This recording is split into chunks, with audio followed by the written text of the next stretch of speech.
మరి ఈ సమయంలో మరి కొద్ది నిమిషాలు దేవుని యొక్క మాటలను మనం జ్ఞాపకం చేసుకుని మరి ఉపవాస ప్రార్థనలో ఏ విధముగా దేవుని యొక్క ఆశీర్వాదములను మనం పొందుకోవాలో మరి కొద్ది నిమిషాలు దేవుని యొక్క మాటలు మనము జ్ఞాపకం చేసుకుందాం. యాకోబు రాసినటువంటి పత్రిక 5వ అధ్యాయము, యాకోబు రాసిన పత్రిక 5వ అధ్యాయము 17వ వచనాన్ని మనం చదువుకుందాం. పిల్లారా, ఏలయనగా మన వంటి స్వభావం గల మనుషుడే వర్షింపకుండానట్లు అతడు ఆసక్తితో ప్రార్థన చేయగా 3.5 సంవత్సరముల వరకు భూమి మీద వర్షింపలేదు.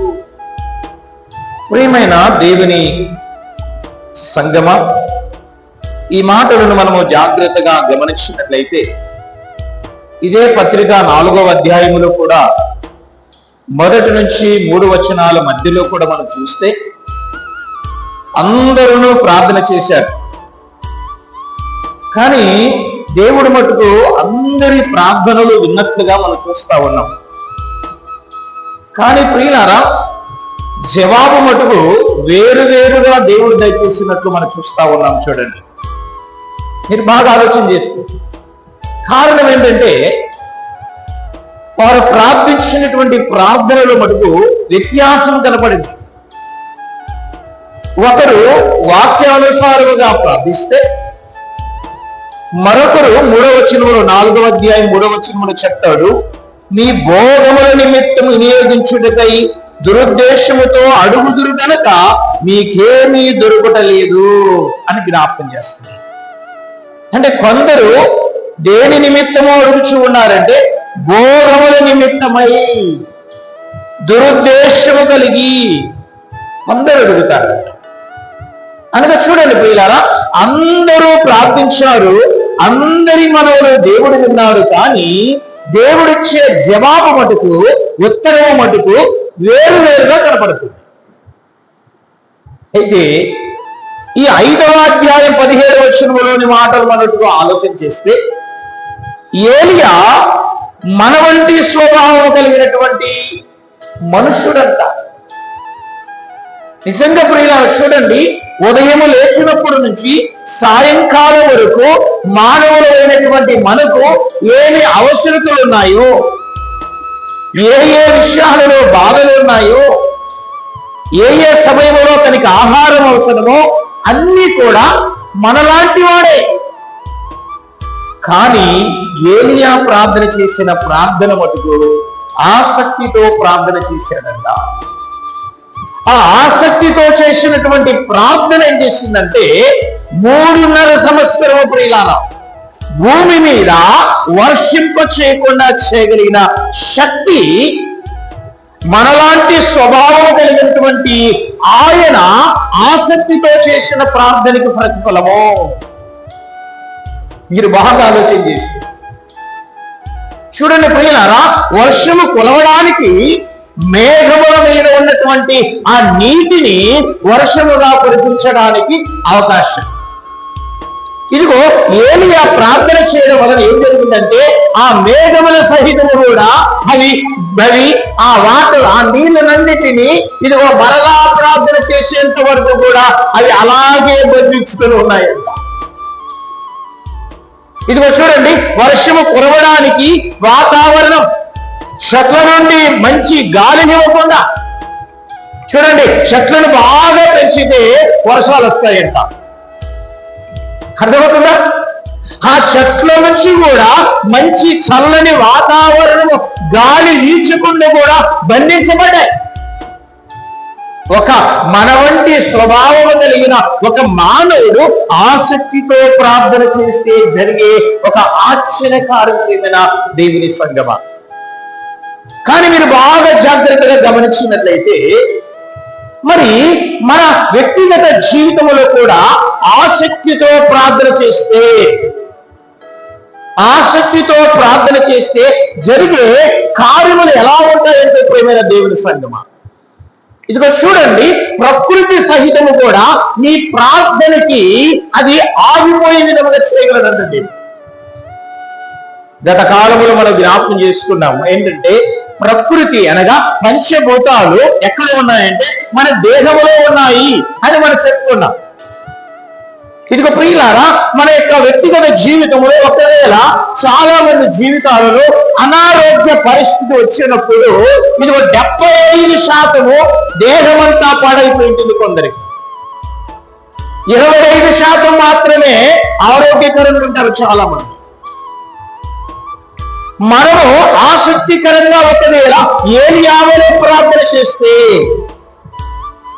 ఇష్టపూర్వకంగా ఉత్సాహముగా ఏలియావలే మనం ప్రార్థన చేస్తే ప్రియులారా, ఇదిగో 25% బాగుగా ఉన్నటువంటి ఆ దేహాన్ని ఇదిగో ఈ అనారోగ్యం పాడు చేసే ఆ స్థితి నుంచి కూడా తప్పించబడడానికి ఆసక్తి కలిగిన ప్రార్థన ఉపయోగపడుతుందంట. చెప్పే మాట అర్థమైంది ప్రియులారా? అనగా ప్రకృతినంతా కూడా మన ప్రార్థనకి ఆపి మనము చేసినటువంటి మనవికి ప్రతిఫలము దేవుడు తెలుసుకోగలిగిన వాడు. ఒక మాట మీరు చూస్తారా? ఆదికాండములు చూడండి. ఆదికాండము 20వ అధ్యాయం ఒక అమూల్యమైన మాట సందర్భంలో దేవుడు చూడండి మాట్లాడుచూ ఉన్నాడు. చూడండి, ఆదికాండం 20వ అధ్యాయము 17వ వచనము 18వ వచనము చదువుకుందాం. అబ్రహాము దేవుని ప్రార్థింపగా దేవుడు అబీమెలెకును అతని భార్యను అతని దాసీలను బాగు చేశాడు. వారు పిల్లలు కనిరి. ఏలయనగా అబ్రహాము భార్య అయిన శారాను బట్టి దేవుడు అబీమెలెకు ఇంటిలో ప్రతి గర్భమును కూడా మోసి ఉండెను. కారణం ఏంటో తెలిసిన? ఈ అబీమెలెకు చేసినటువంటి పని ఏంటంటే, అబ్రహాము భార్య అయినటువంటి శారా వీరిద్దరు కూడా ప్రయాణమై అబీమెలెకు ఉన్నటువంటి ప్రదేశానికి వెళ్తారు. అక్కడికి వెళ్ళినప్పుడు అబ్రహాము శారాతో ఏమని చెప్తాడంటే, ఇదిగో మనం వెళుతున్నటువంటి ప్రాంతము అది చాలా భయంకరమైనది, ఎంత మాత్రము కూడా దేవుడి భయం లేనిది. కనుకనే ఆ ప్రాంతానికి వెళితే దేవుడు భయం లేని ప్రాంతం గనక, నువ్వు మంచి అందముగా ఉన్నావు గనక నిన్ను వారు పట్టుకొని ఇదిగో నాకు హాని చేసి నన్ను చంపి నిన్ను లాక్కొని వెళ్తారు. కనుకనే ఆ ప్రాంతానికి వెళితే నువ్వేం చెప్తావంటే, ఇదిగో అబ్రహాము నాకు అన్న అవుతాడు, అబ్రహాముకి నేను చెల్లెలను అవుతాను అని చెప్పాడు. చెప్పమని చెప్పాడు. అలాగే అబీమెలెకు ఏం చేశాడంటే, శారాని ఇంటికి పిలిపించుకుంటాడు. 20వ అధ్యాయంలో కనపడతాడు. అయితే ఆ రాత్రి స్వప్నమందు దేవుడు అబీమెలెకుతో మాట్లాడుతాడు. ఏమని మాట్లాడుతావంటే, ఇదిగో నీవు తీసుకుని వచ్చినటువంటి శారా ఎవరో తెలుసునా, ఒకడికి భార్య అయి ఉన్నది. ఆమెను పొరపాటును తాకేవంటే శాపగ్రస్తుడు అవుతావు అని దేవుడు స్వప్నమందు అబీమెలెకుతో మాట్లాడుతాడు. అయితే అబీమెలెకు మటుకు ప్రియులారా, దేవుడు ఆ స్వప్నమందు మాట్లాడిన మాటకి భయపడి శారాను తాకడు.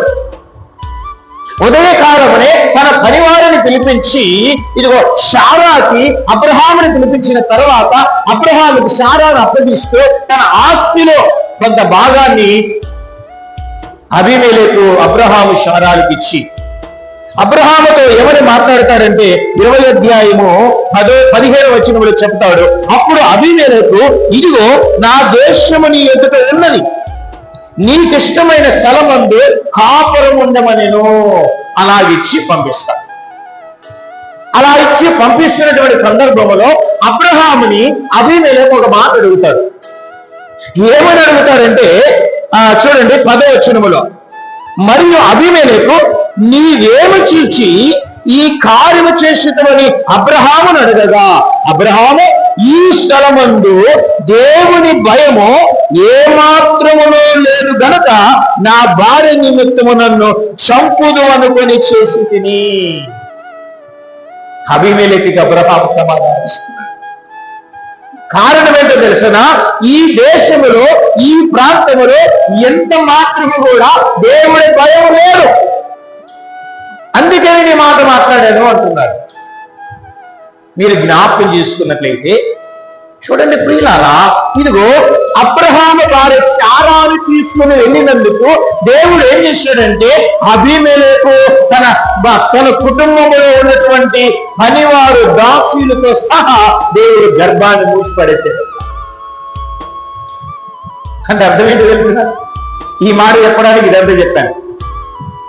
ఋతుస్రావమును ఆపివేసి తన గర్భములో పిండోత్పత్తిని ఆపివేసి, చూడండి ప్రకృతిలో జరుగుతున్నటువంటి క్రమాన్ని సహితము ఒకరికి ఇద్దరి కాదు, అబీమెలెకు కుటుంబములోను దాసీలకిని తన కుటుంబంలో ఉన్నటువంటి అందరికీ కూడా దేవుడు గర్భమును మూసేశాడంట. అప్పుడు అబ్రహాం ప్రార్థన చేశాడు. అబీమెలెకు నిమిత్తం ప్రార్థన చేసేసరికి దేవుడు చూడండి మూసి ఉంచిన గర్భాన్ని దేవుడు తెరిచాడంట. కారణం ఏంటో తెలుసుకునేలాగా అబ్రహాము చేసిన ప్రార్థన ఆసక్తికరమైన ప్రార్థన, ఇష్టపూర్వకముగా చేసిన ప్రార్థన, ఉత్సాహముగా చేసినటువంటి ప్రార్థన.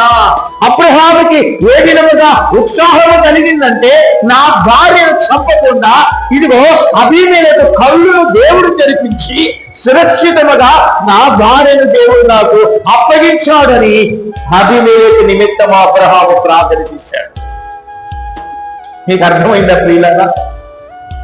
కారణం ఏంటంటే దేవుడు ఎదుట మన ప్రార్థన ఆసక్తికరముగా చేస్తే, ఉత్సాహముగా చేస్తే, ఇష్టపూర్వకముగా చేస్తే, మన వ్యక్తిగత జీవితంలో ప్రియులారా ఇదిగో ఈ కాలక్రమములో ఈ భూమి మీద మనం చేస్తున్నటువంటి ఈ కాలానికి తగ్గట్టుగా మన జీవితానికి ఎదురవుతున్నటువంటి ఏ సమస్యనైనా సరే దేవుడు ఆపగలిగినటువంటి శక్తి ఎక్కడ ఉన్నదంటే ఆసక్తితో చేసినటువంటి ప్రార్థన. నీకు అర్థమవుతుందా? ఒక ఉదాహరణ కాదు కానీ యథార్థమైన సంఘటన. బెట్రగుంటలో మేము పరిచర్య చేస్తున్నటువంటి సందర్భంలో ఒక పాస్టర్ గారు కుటుంబం మా ఇంటి పక్కన ఉండేది. అక్కడ పాస్టర్ గారు చనిపోయాడు పాపం. పాస్టమ్మ గారు ఒకగానొక కూతురు ఉంది. ఆ కూతురు 10వ తరగతి చదివిన తర్వాత పశువుల కాంపౌండర్ సంబంధించినది ఒక చదువు చదివినాము. ఆ పాప యవనస్తురాలు. చదివిన తర్వాత పోస్ట్ పడ్డాయి ఈ మధ్యకాలంలో. ఎగ్జామ్ రాయడానికి వచ్చింది, నా దగ్గరికి వచ్చి ప్రార్థన చేయించుకుంది. ఏడుస్తా పాపం, మాకు దిక్కెవరున్నారు సార్ అని పాస్టమ్మ గారు ఆ పాప ఇద్దరు వచ్చి ప్రార్థన చేయించుకున్నారు. ఇదిగో నా గొప్పతనం కాదు కానీ ప్రార్థన చేసిన తర్వాత ఆ యవనస్తురాలు ఏడుస్తుంటే, ఏడవద్దమ్మా, మన దేవుడు చాలా నమ్మకమైన వాడు, ఖచ్చితంగా నీకు ఉద్యోగం దేవుడు ఇస్తాడులే అని చెప్పాడు. ఎగ్జామ్ రాసి వచ్చింది. నెల తర్వాత రిజల్ట్ వచ్చాయి. ఆమెకి ఆ యవనస్తురాలికి ఫస్ట్ కౌన్సిలింగ్ లో ఆమె పేరు లేదు. ఎగ్జామ్ రాయడానికి వెళ్తున్నప్పుడు ఏడ్చిన దానికంటే ఆ పాప పేరు రిజల్ట్ లో లేనందుకు ఆ తల్లి, ఆ బిడ్డల కన్నా తల్లి ఎంతగా ఏడ్చిందో తెలుసా? అర్థమవుతుందా? అప్పుడు నా దగ్గరికి వచ్చి ప్రార్థన చేస్తుంటే, అమ్మా సెకండ్ కౌన్సిలింగ్ లో మన పాపకి దేవుడు ఉద్యోగం ఖచ్చితంగా ఇస్తాడు. ఎందుకంటే మనము ఆసక్తికరంగా మనం ప్రార్థన చేశాం. మన దేవుడు కష్టకాలంలో ఉన్న వారికి దేవుడు ఖచ్చితంగా దేవుడు దయచేయగలిగిన వాడు. బాధల్లో ఉన్నవారిని ఆదరించడానికి దేవుడు కార్యం చేయగలిగిన దేవుడు కనుక ఖచ్చితంగా దేవుడు ఉద్యోగం మన పాపకి ఇస్తాడు పోమని చెప్పాడు. నా గొప్పతనం కాదు, ఆసక్తితో ప్రార్థన చేశానండి. ప్రభువా, ఆ విధవరాలు పాశ్రమ గారు ఎంతగా ఏడుస్తున్నారు చూడు. రాత్రి జామైతే ఆమె కళ్ళు కనపడవు. ఆ బిడ్డను పోషించేవారు ఎవరునైనా, ఆ యవనస్తురాల పరిస్థితి ఏంటి ప్రభువా, వారిని నిలబెట్టడానికినైనా ఒక చిన్న ఉద్యోగం ఆ బిడ్డకు దయచే ప్రభు అని ప్రతి ప్రార్థనలో ప్రార్థన చేశారు. ఆ పాపకి ఉద్యోగం వచ్చింది. ఆ సమయంలో పాస్టమ్ గారు ఏమన్నారంటే, నువ్వు ఎందుకు చెప్తున్నావు అలాగా? ఎందుకో నేను ప్రార్థన చేసిన పాపం వాళ్ళ బాధకి నేను ఉండలేక ప్రార్థన చేసింటే ఎందుకో నా మనసు అలా తోచింది, ఆ మాట అన్నాను. దేవుడు ఇస్తే చాలా బాగుంటుందని నేను కూడా అన్నాను. ఆ యవనస్తురాలు పరిగెత్తుకుంటూ వచ్చి ఏమని చెప్తుందంటే, మళ్ళా 15 రోజుల తర్వాత మా అంకుల్ నాకు దేవుడు ఉద్యోగం ఇచ్చాడు. ఇది రియల్ ప్రియులారా. ఆమె ఇప్పుడు సుల్లూరుపేట ప్రాంతంలో ఉద్యోగం చేస్తుంది ఆ పాప. కారణం ఏంటంటే, ఎందుకు ఈ సందర్భాన్ని నేను జ్ఞాపకం చేశానంటే, మనము వ్యక్తిగతమైనటువంటి ఆసక్తికరముగా, ఇష్టపూర్వకంగా, మనసారా, ఉత్సాహముగా మీరు ప్రార్థన చేస్తే ఖచ్చితంగా ప్రియమైన దేవుని సంగమా, దేనినైనా సరే ఆపివేసి, ప్రకృతి చక్రానైనా సరే దేవుడు ఆపివేసి అద్భుతమైన కార్యము చేసి మన జీవితంలో ఆయన కార్యము చేయడానికి మడుగు సిద్ధంగా ఉన్నాడు ప్రియమైన దేవుని సంగమా. అది ఆశ్చర్యం. ఆయన చివరిసారిగా చనిపోతున్నప్పుడు పాస్టర్ గారు ఉలోపాల చర్చిలో పరిచయం చేశాడు. అర్థమవుతుందా? ఆయన పేరు ఏదో నాకు త్వరగా గుర్తు రాలేదు, కానీ చిన్నబాబు పాస్టర్ గారు. నిజం, అలా జరిగింది. చూడండి, ఇంకొక సందర్భం అయితే ప్రియులారు, పట్టుసింగపేటలో 3 గర్భాలు 3వ నెల వచ్చేసింది, పోయింది. ఆ పాప పాపం ఏడుస్తా వచ్చింది. ఏదైనా సోది కబుర్లు చెప్తున్నారు అందరిదండి అనుకోండి దయచేసి. ఆమె కోసం నేను ఒకే మాట చెప్తాను, ఆసక్తితో ప్రార్థన చేసుకోమాను. ఆసక్తితో ప్రార్థన చేసుకో, నువ్వు నమ్మి ప్రార్థన చేసుకో. మన దేవుడు ఆశ్చర్యకార్యం చేస్తాడని విశ్వసించి ప్రార్థన చేసుకో అని ఆమెకి నేను చెప్పాను. నిజంగా ప్రియులారా, ఇప్పుడు ఆమెకి ఒక ఆడబిడ్డను దేవుడిచ్చాడు. చక్కగా ఇప్పుడు బెట్టర్గొడ్లో ఉన్నప్పుడు పిలిపించేవారు, మరి మీరే ఉండాలి పాస్టర్ గారు, మీరే పేరు పెట్టాలని చెప్పారు. కారణం ఏంటంటే, ప్రియమైన దేవుని యొక్క సంగమా, ఎందుకు ఈ మాటలు చెప్తున్నానంటే, ఇదిగో ఆశ్చర్యకరముగా మానవుని యొక్క జీవితంలో దేనినైనా సరే దేవుడు ఆపి మన జీవితానికి దేవుడు కార్యము చేయగలిగినటువంటి అద్భుతమైన దేవుడు. అది మీరు నమ్మాలి. అయితే ప్రియులారా, మన యొక్క ప్రార్థనలో ఆసక్తి మటుకు ఉండాలి. చూడండి, చివరిగా ఒక మాట చెప్పి నేను ముందుకు కొనసాగుతాను ప్రియమైన దేవుని సంగమా. యెషయా గ్రంథములో ఒక మాట చెప్తున్నాడు దేవుడు. యెషయా గ్రంథము 62వ అధ్యాయం. యెషయా గ్రంథము 62వ అధ్యాయము 6వ వచనాన్ని మనం చదువుకున్నాం. యెరూషలేమా, నీ ప్రాకారముల మీద నేను కావలి వారిని ఉంచి ఉన్నాను. రేలైనను పగలైనను వారు మౌనముగా ఉండరు. యెహోవా జ్ఞాపకర్తలారా విశ్రమింపకుడి. ఆయన యెరూషలేమును స్థాపించే వరకు, లోకమంతటా దానికి ప్రసిద్ధి కలగచ్చే వరకు ఆయనను విశ్రమింపనీయకుడి.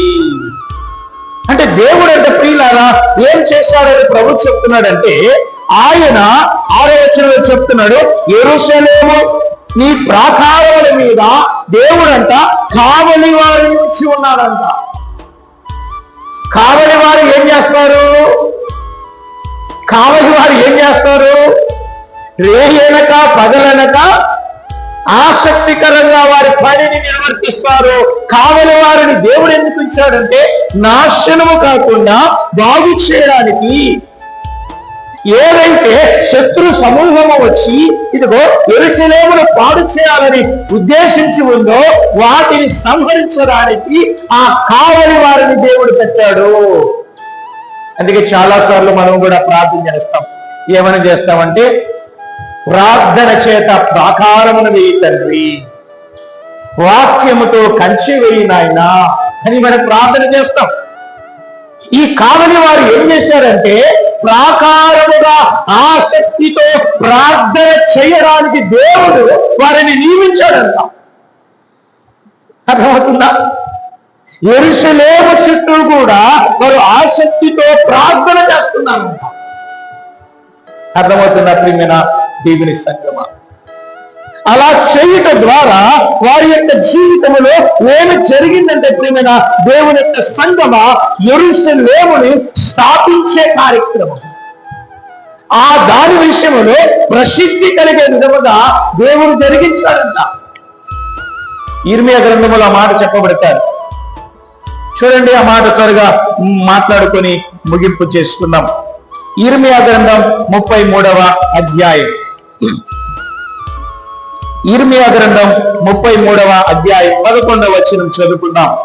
యెహోవా ఇలాగ సెలవిచ్చుచున్నాడు, ఇది పాడైపోయిన, దీనిలో నరులు లేరు, నివాసులు లేరు, జంతువులు లేవు అని మీరు చెప్పు ఈ స్థలములోనే మనుషులైనను నివాసులైనను జంతువులైనను లేక పాడైన యూదా పట్టణములోనే యెరూషలేము వీధులలోనే సంతోషం స్వరమును, ఆనంద శబ్దమును, పెళ్లి కుమారుని స్వరమును, పెళ్లి కుమార్తె స్వరమును, యెహోవా మంచివాడు, ఆయన కృప నిరంతరము ఉండును, సైన్యములకు అధిపతి యెహోవా స్తుతించుడు అని పలుకువారి స్వరమును మరలా వినపడును అని ప్రభు జ్ఞాపకం చేస్తారు. కారణం ఏంటంటే ప్రియులారా, ఈ విషయం మీరు బాగా జాగ్రత్తగా గమనించినట్లయితే, ఆనాటి కాలంలో దేవుడు ఆ యెరూషలేము ప్రాకారముల మీద కావలి వారిని ఉంచినప్పుడు ఆ కావలి వారు ఏం చేశారంటే, ఏ విధముగా ప్రార్థన చేశారంటే, ఎలాంటి ఆసక్తితో ప్రార్థన చేశారంటే ప్రియమైన దేవుని సంగమా, ఈ సందర్భంలో చెప్తున్నాడు, ప్రభువా పాడైపోయి తండ్రి, ఈ స్థలములోనైనా నరులు లేరు ప్రభువా, జంతువులు లేరు నైనా, ఎంత పాడైపోయిందో చూడు ప్రభువా అని ఆసక్తితో ప్రార్థన చేశారు. అర్థమైనది కదా? ఆసక్తికరమైనటువంటి ప్రార్థన చేసేసరికి దేవుడు విని చూశారు పిల్లలా. ఆ స్థలం అంతా ఎలా పాడైపోయిందంటే, నరులే లేకుండా పాడైపోయిందంటే మరి ఏమైంది చూడండి. కారణం ఏంటి చెప్పండి? జంతువులే చనిపోయాయంటే మీరు ఒకసారి ఆలోచించండి. నిర్గమాకాండములో మోషే దగ్గర జరిగినటువంటి ఆ యొక్క ఫరో ఎదుట జరిగిన ఆ భయంకరమైన పరిస్థితి వలె ఇక్కడ ఏర్పడింది. కరువు వచ్చింది, జబ్బులు వచ్చాయేమో, మనుషులందరూ చనిపోయారు, జంతువులన్నీ చనిపోయాయి. ఏ మానవుడి ద్వారా కూడా సంతోషము లేకున్నటువంటి ఆ పట్టణములో ఇదిగో ఆ ప్రాకారముల మీద ఉన్నటువంటి ఆ యొక్క కావలి వారు ప్రార్థన చేశారు. మరలా దేవుడు చేసిన అద్భుతమైన కార్యం ఏంటంటే, సంతోష స్వరము, ఆనంద శబ్దము, పెళ్లి కుమారుని స్వరము, పెళ్లి కుమార్తె స్వరమును, యెహోవా మంచివాడు, ఆయన కృప నిరంతరము ఉండును, సైన్యములకు అధిపతియగు యెహోవా స్తుతించుడి అని పలుకువారి స్వరము మరలా వినపడెను. ఎంత అద్భుతమైన కార్యం! మీరు బాగా ఆలోచన చేసినట్టు మన వ్యక్తిగత జీవితాలలో కూడా ఎన్నో పాడైపోయి అసలుకు కనపడకుండా సమాధి అయినట్లుగా మనము చేసి సంపాదించుకున్న ఏదైనా సరే ప్రియులారా, ఆధ్యాత్మికమైనది సరే, శారీరకమైనది సరే, ఏదైనా సరే ప్రియులారా, ఇదిగో లేకపోయినట్లుగా, ఇదిగో కనుమరుగైనట్లుగా, ఇదిగో జన సంచారం చేయనంత భయంకరంగా మన పరిస్థితులు మారిన నీవు విశ్వాసముతో ఆసక్తితో ప్రార్థన చేస్తే మరలా సంతోష స్వరమును, ఆనంద స్వరమును, నిజంగా యెహోవా గొప్పవాడు, ఆయన సర్వశక్తిమంతుడు, ఆయనకన్నిటికీ జరిగించేవాడు అని నీ నోటి గుండా దేవుడు పలికించే విధముగా దేవుడు చేస్తాడు. అర్థమైన ప్రియమైన దేవుని సంగమా, అందుకే ఏలియా ఎందుకు ప్రార్థన చేశాడంటే, ఆ స్థలములో ప్రియమైన దేవుని సంగమా, ఆహాబు రాజుగా ఉన్నాడు. ఆ రాజు ఏం చేశాడంటే అన్య రాజు యొక్క కుమార్తెను వివాహం చేసుకున్నాడు. ఆ రాజు ఆ యొక్క కుమార్తె ఎవరంటే యెజెబెలు. ఆమె మాత్రమే చెప్పినవి జరగాలని ఇదిగో ఆహాబును అణిచివేసిందంట. ఆహాబు కూడా యెజెబెలు తన భార్య చెప్పినట్లుగా చేసి దేవుని దృష్టికి విరోధంగా నడిచాడంట. అందుకు ఏలియాను ఆహాబు రాజు దగ్గరికి పంపించి దేవుడు చెబుతున్నాడు, విను, 3.5 సంవత్సరం పరువు వచ్చే విధంగా చేస్తున్నాం. నా సహోదరి సహోదరులారా, మీరు ఆలోచన చేసి, మన ప్రార్థనకి దేవుడు అంత బలమిచ్చాడంట. ఆసక్తితో చేసే ప్రార్థన అంత బలమంట. మీరు ఆలోచన చేసి, ఇదిగో మనము కూడా ఆసక్తితో చేసేవారుగా ఉంటే, ఒక కారణమును బట్టి, ఒక ఉద్దేశమును బట్టి పరిస్థితిని జ్ఞాపకం చేసుకుంటూ, మన చుట్టూ ప్రాంతాలలో జరుగుతున్న పరిస్థితిని జ్ఞాపకం చేసుకుని మీరు కూడా అలా ప్రార్థన చేసేవారుగా ఉంటే ఖచ్చితంగా ప్రభువుకి నీవు ప్రార్థనలో ఏది అయితే అడుగుతావో, నువ్వు కనులారా చూస్తుండగా నీ కొరకు ప్రకృతినైనా ఆపి అయినా, నీ కొరకు గర్భములైన మూసి అయినా, నీ కొరకు ప్రియమైన దేవుని సంగమా, ఇదిగో కావలి వారిని ఉంచి ప్రార్థించేవారుగా చేసి అయినా దేవుడు నీ కొరకు కార్యములు చేస్తాడంటే దేవుడు. ఈ మాట నువ్వు నమ్ముతావా? నమ్మిన వారుగా ఉంటే ఈరోజు నువ్వు ప్రార్థన చేసి దేవుడి ద్వారా అట్టి దీవెనలు పొందుకుంటావని మనవి చేస్తూ ఈ మాటలు ముగిస్తా ఉన్నా. దేవుడు తన మాటలు మనందరి వినికిడిలో ఫలభరితం చేయనుగాక. ఆమేన్.